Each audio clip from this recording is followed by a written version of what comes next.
From cars, vans, and crossovers to hybrids, trucks, and sport utilities, all the newest model import and domestic vehicles will be under one roof at the Connecticut International Auto Show. Here to fill us in is Jim Fleming, the president of the Connecticut Auto Retailers Association, and Chip Gengris, the president of Gengris Auto Group.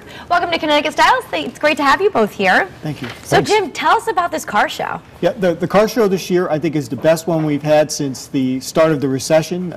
The floor will be packed with all the new cars, all the new technology, and lots of things to do for car enthusiasts as well as families. So we hope people will come out on Veterans Day weekend. Check it out. Now, the Connecticut Auto Retailers Association sponsors the event. Tell us about that organization. All of the 250 plus new car dealers in the state belong to the association.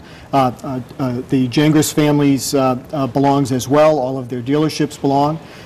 We employ more than 12,000 people in great jobs in this state and pay an awful lot of taxes to help the state out as well. I think it's 14% of the state sales tax comes from the sale of cars. All right, and Chip, we're going to be talking about electric cars and new hybrid cars. Tell us some of the details about that. Why are they so great? Well, I drove down in the Chevy Volt from Hartford today, where we have 5 of our stores in East Hartford. And, you know, the Chevy Volt's an extended range vehicle, so it operates on a battery for the first 50 miles, and then after that you do have extended range by a small gasoline-powered engine. So you can get almost 340 miles on the car, which is terrific. I think we're looking at the pictures right now, and I got to tell you, I drove this car. You don't hear it. It's such a smooth ride. Yeah. I'm really an advocate for it, but the thing is, with the power outages we've had lately, how does that come into play? Well, it's very relevant because actually this car has both a battery and gasoline. So if you're without power, you can still operate this car. It self-charges as well. So as I was driving down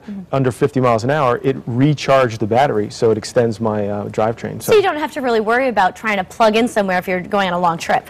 You don't. Nope. Piece of cake. All right, and Jim, talk to me more about the event. People are actually going to have the opportunity to kind of sit in these cars, and it's kind of hands-on, isn't it? Well, it's great in the sense that all of the cars are there at one time. You can compare, you can contrast, you know, the Fords, the Chevys, the Mercedes, the high-end vehicles. So if you love cars, it's really a place to be. On Veterans Day, which is Friday the 11th, active military are admitted free as a small way of saying thank you for what they do.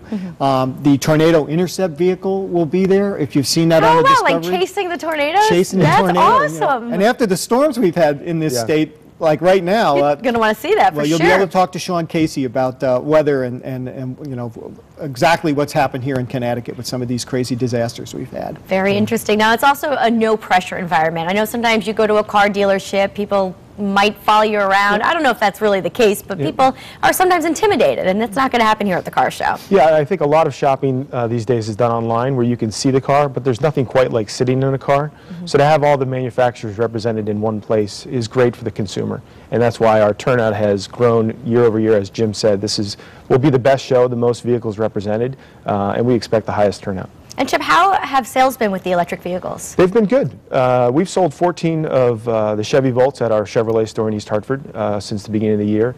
And we keep one on hand because people come down every week to come see exactly what you experienced, which is they wanted to drive a vehicle that makes no sound. Right. And it's a very low emissions vehicle, and it's very practical these days. And there's also a tax credit, correct? $7,500. The list price of the car is $41,000, and then you get $7,500 back from the federal government, and then I think it's 80 cents on your electric bill to charge the vehicle. Added bonuses all around. Yeah, that's terrific. It's really a neat car. And Chip, just one last time, where your locations are, your dealerships? Sure, we have 12 dealerships, or 12 manufacturers in 7 stores. 5 of them in East Hartford on Connecticut Boulevard, 1 up in Springfield, Massachusetts, and 1 nearby here in Meriden, Connecticut. Very good. And Jim, how can people get tickets and get involved with the car show? You can go to ConnecticutAutoshow.com. Get your tickets there. You can get them at the door.